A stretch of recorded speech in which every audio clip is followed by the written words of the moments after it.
പിതൃപുത്ര പരിശുദ്ധാത്മാവാം ത്രിയേക ദൈവത്തിൻ്റെ തിരുനാമത്തിന് തനിക്ക് സ്തുതി.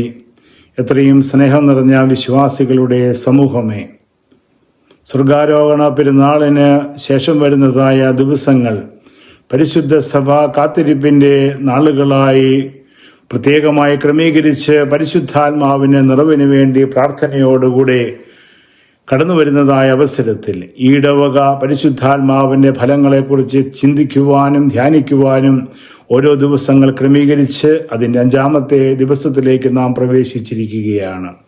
ഇന്നത്തെ ദിവസം ചിന്തിക്കുവാനായി ക്രമീകരിച്ചിട്ടുള്ളതായ പരിശുദ്ധാത്മാവിൻ്റെ ഫലം കാരുണ്യം എന്നുള്ളതാണ്. പ്രത്യേകിച്ച് കാരുണ്യം എന്നുള്ളതായ ആ ഗുണവിശേഷം ക്രിസ്തുവിലാണ് നമുക്ക് കാണുവാനായിട്ട് സാധിക്കുന്നത്. വേദപുസ്തകം അതിൻ്റെ പഴയ നിയമത്തിലും പുതിയ നിയമത്തിലും കാണുമ്പോൾ ദൈവികമായ ഒരു സംഗതിയായിട്ടാണ്, ഒരു ഫലമായിട്ടാണ്, ഗുണവിശേഷമായിട്ടാണ് കാരുണ്യത്തെ കാണുവാനായിട്ട് സാധിക്കുന്നത്.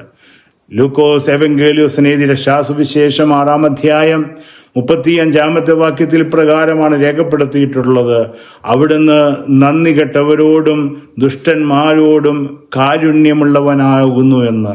ക്രിസ്തുവിൽ പ്രകടമായിരിക്കുന്നതായ ഒരു ഗുണമായിട്ടാണ് വേദപുസ്തകം കാരുണ്യത്തെ ചിത്രീകരിച്ചത് കാണുവാനായിട്ട് സാധിക്കുന്നത്.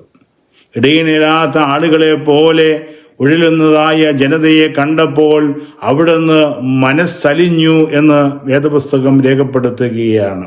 പരിശുദ്ധനായ പൗലോസ് അപ്പോസ്തലൻ തീത്തോസിന് എഴുതിയ ലേഖനം 3-ാം അധ്യായത്തിന്റെ 4-ാം വാക്യത്തിൽ, എങ്കിലും നമ്മുടെ രക്ഷകനായ ദൈവത്തിന്റെ നന്മയും സ്നേഹനിർഭരമായ കാരുണ്യവും പ്രത്യക്ഷമായപ്പോൾ അവിടുന്ന് നമ്മെ രക്ഷിച്ചു എന്ന് രേഖപ്പെടുത്തിയിരിക്കുന്നു.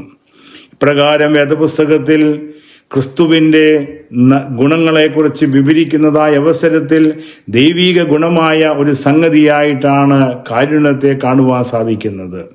ഇപ്രകാരമുള്ളതായ ദൈവികമായ ഗുണം നമ്മളിലേക്ക് പകർത്തുവാൻ തക്കവണ്ണം അപരിശുദ്ധാത്മാവിൻ്റെ ആവാസത്തിലൂടെ നമ്മളിലൂടെ അപരിശുദ്ധാത്മാവിൻ്റെ ഫലമായ കാരുണ്യത്തെ മറ്റുള്ളവരിലേക്ക് കാണിച്ചു കൊടുക്കുവാൻ തക്കവണ്ണം ദൈവ തിരുസന്നിധിയിൽ അനുഭവിച്ചതായ ആ കാരുണ്യം മറ്റുള്ളവർക്ക് പകർന്നു നൽകുവാൻ തക്കവണ്ണം നമുക്ക് സാധ്യമായി തീരണം. എന്നാൽ നാം ഇന്ന് ജീവിക്കുന്നതായ ഈ ലോകത്തിൽ നാം ഓരോരുത്തരും കഠിന ഹൃദയമുള്ളതായ വ്യക്തികളായി മാറിക്കൊണ്ടിരിക്കുകയാണ്. മറ്റുള്ളവർക്ക് വേണ്ടി ചിന്തിക്കുവാനോ മറ്റുള്ളവർക്ക് വേണ്ടി പ്രവർത്തിക്കുവാനോ സാധിക്കാതെ ഞാൻ എന്നുള്ളതായ ചിന്തയിലൂടെ നാം കടന്നു പോകുകയാണ്. നമ്മുടെ ഓരോരുത്തരുടെയും മനസ്സുകൾ ഇടുങ്ങി കഠിന ചിത്തരായിക്കൊണ്ടിരിക്കുകയാണ്. ആരെയും എന്തും ചെയ്യുവാൻ പോലും മടിയില്ലാത്തതായ ഒരു കാലഘട്ടത്തിൽ നാം ജീവിക്കുകയാണ്. ദയയ്ക്ക് യാതൊരു വിധമായ സ്ഥാനവും നമുക്ക് എങ്ങും കാണുവാനായിട്ട് സാധിക്കുകയില്ല.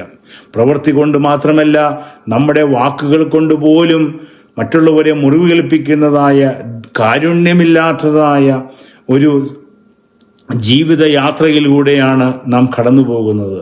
മൂർച്ചയേറിയതായ നാവുകൾ കൊണ്ട്, വാക്കുകൾ കൊണ്ട് മറ്റുള്ളവരെ കടന്നാക്രമിക്കുകയാണ്. ഹൃദയത്തിൽ ദയയുണ്ടെങ്കിൽ അത് നമ്മുടെ വാക്കുകളിൽ പ്രതിഫലിക്കുന്നതായ തരത്തിലേക്ക് നാം മാറേണ്ടിയിരിക്കുകയാണ്. നമ്മുടെ ഹൃദയങ്ങളിൽ മറ്റുള്ളവരോട് ദയയുണ്ടെന്ന് പറയുകയും നമ്മുടെ വാക്കുകളിലൂടെ അത് പ്രകടമാക്കുവാൻ സാധിക്കാതെ വരികയും ചെയ്യുമ്പോൾ നമ്മൾ ക്രിസ്തുവിൽ നിന്ന് ഏറെ അകന്ന് ജീവിക്കുന്നതായ വ്യക്തിത്വങ്ങളായി മാറുകയാണ്. ഒരു വാക്ക് പറയുമ്പോഴോ ഒരു പ്രവൃത്തി ചെയ്യുന്നതായ അവസരത്തിലോ നാം ചിന്തിക്കേണ്ടതായ കാര്യമാണ്: ഞാൻ പറയുന്നതായ കാര്യങ്ങൾ സത്യമായിട്ടുള്ളതാണോ? ഞാൻ ചെയ്യുന്നതായ കാര്യങ്ങൾ സത്യമായിട്ടുള്ളതാണോ? ഞാൻ പ്രവർത്തിക്കുന്നതായ കാര്യങ്ങൾ മറ്റുള്ളവർക്ക് കാരുണ്യത്തെ ലഭിക്കുന്നതായ കാര്യമാണോ? ആവശ്യമുള്ളതായ കാര്യമാണോ? പ്രയോജനമുള്ളതായ കാര്യങ്ങളാണോ? അതെപ്രകാരമാണ് മറ്റുള്ളവരുടെ ജീവിതത്തിലേക്ക് അത് പ്രതിഫലിക്കുന്നതെന്ന് ചിന്തയോടുകൂടെ ജീവിക്കുവാൻ തക്കവണ്ണം, പ്രവർത്തിക്കുവാൻ തക്കവണ്ണം നമുക്ക് സാധിക്കണം. വീണ്ടും വേദപുസ്തകത്തിലേക്ക് കടന്നു വരുന്നതായ അവസരത്തിൽ ക്രിസ്തു അവൻ്റെ ഉപമയിലൂടെ എന്താണ് യഥാർത്ഥമായ കാരുണ്യമെന്ന് പറഞ്ഞ് മനസ്സിലാക്കുവാൻ തക്കവണ്ണം നല്ല ശമരിയക്കാരൻ്റെ ഉപമയിലൂടെ അവിടെ അവൻ വരച്ചു കാട്ടുന്നത് കാണുവാൻ സാധിക്കുകയാണ്. പലപ്പോഴും കാരുണ്യവും സ്നേഹവും എല്ലാം തെറ്റായ രീതിയിൽ നാം ഒന്നൊന്ന് ചിന്തിച്ച് പലപ്പോഴും ജീവിക്കുകയാണ്.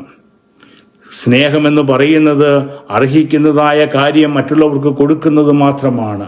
To give each one is due. ആ മറ്റുള്ളവർക്ക് അർഹതപ്പെട്ടതായ കാര്യങ്ങൾ തിരിച്ചു കൊടുക്കുന്നതിന് മാത്രമാണ് സ്നേഹമെന്ന് പറയുന്നത്. എന്നാൽ മറ്റുള്ളവർക്ക് അർഹിക്കാത്തതായ കാര്യങ്ങൾ കൊടുക്കുന്നതിനെയാണ് കാരുണ്യമെന്ന് പറയുന്നത്. ദാറ്റ് വിച്ച് അത് നെവർ ഡിസേർവ്സ്. മറ്റുള്ളവർക്ക് അർഹതയില്ലാത്തതായ കാര്യങ്ങൾ അത് നമ്മളിലൂടെ മറ്റുള്ളവർക്ക് നൽകുന്നതിനെയാണ് കാരുണ്യമെന്ന് പറയുന്നത്. ലൂക്കോസിന്റെ സുവിശേഷം 10-ാം അധ്യായത്തിന്റെ 37-ാമത്തെ വാക്യത്തിൽ ക്രിസ്തു ശമരിയക്കാരന്റെ ഉപമ പഠിപ്പിക്കുന്നതായ അവസരത്തിൽ അവിടെ നിയമജ്ഞനോട് ചോദിക്കുന്നുണ്ട്, 3 പേർ അതിലേക്കൂടെ വഴിയിലൂടെ യാത്ര ചെയ്തുവല്ലോ, അവർ ആരാണ് യഥാർത്ഥമായ നല്ല അയൽക്കാരനെന്ന്. മറുപടിയായി അവൻ നിയമജ്ഞൻ ഇപ്രകാരമാണ് പറയുന്നത്, അവനോട് കരുണ ചെയ്തവൻ തന്നെ എന്ന് പറയുകയാണ്. അവനോട് കരുണ ചെയ്തവൻ തന്നെ എന്ന്. വഴിയിൽ കിടക്കുന്നതായ വ്യക്തി ആരെന്നറിയില്ല. അവന്റെ കയ്യിൽ പണമുണ്ടായിരുന്നു, പക്ഷെ അവൻ അസമയത്ത് യെരുശലേമിൽ നിന്ന് ജെറീക്കോയിലേക്ക് യാത്ര ചെയ്യുന്നതായ അവസരത്തിൽ കള്ളന്മാരാൽ പിടിക്കപ്പെട്ട് മുറിവേറ്റ് അവൻ വഴിയരിയിൽ കിടക്കുകയാണ്. കടന്നു പോകുന്നതായ ആരും അവനെ തിരിഞ്ഞു നോക്കുന്നില്ല.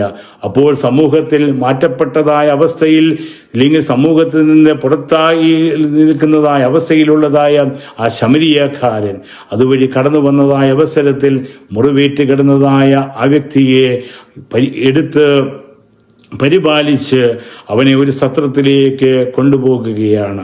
അവൻ ചെയ്തതായ കുറ്റങ്ങളോ അവൻ ആരെന്നോ അവനെ വിധിക്കാതെ അവനെ എടുത്തുകൊണ്ട് ആ സത്രത്തിലേക്ക് പോകുകയാണ്. വീണ്ടും സത്രത്തിന് ഉടമസ്ഥനോട് അവൻ പറയുന്നതായ കാര്യമുണ്ട്, ഞാനിപ്പോൾ നിനക്ക് 2 ദീനാറോ ഇല്ലെങ്കിൽ 2 പണം നൽകുകയാണ്. ഇതിൽ കൂടുതലായി എന്തെങ്കിലും ആവശ്യമുണ്ടെങ്കിൽ അത് ഞാൻ തിരികെ വരുന്നതായ അവസരത്തിൽ ചോദിച്ചാൽ മതിയെന്ന് പറഞ്ഞുകൊണ്ട് വീണ്ടും അവന് ധൈര്യം കൊടുക്കുന്നത് കാണുവാനായിട്ട് സാധിക്കും. അതാണ് കാരുണ്യമെന്ന് പറയുന്നത്, കരുണയെന്ന് പറയുന്നത്.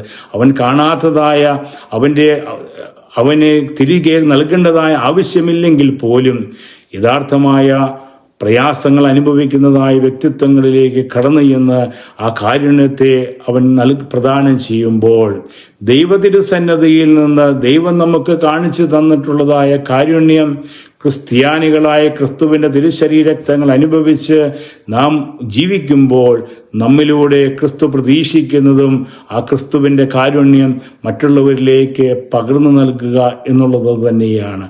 അപ്രകാരം മറ്റുള്ളവരിലേക്ക് പരിശുദ്ധാത്മാവിൻ്റെ ഫലങ്ങളിൽ ഒന്നായ കാരുണ്യത്തെ പകർന്നു നൽകിക്കൊണ്ട് ജീവിക്കുവാൻ തക്കവണ്ണം നമുക്ക് സാധ്യമായി തീരട്ടെ എന്ന് പ്രത്യേകമായി പ്രാർത്ഥിക്കുകയും ഇതിനവസരം നൽകിയതായ പള്ളി ഭാരവാഹികളുടെ നന്ദി രേഖപ്പെടുത്തിക്കൊണ്ട് എൻ്റെ വാക്കുകളിൽ നിന്ന് ഉപസംഹരിക്കുന്നു.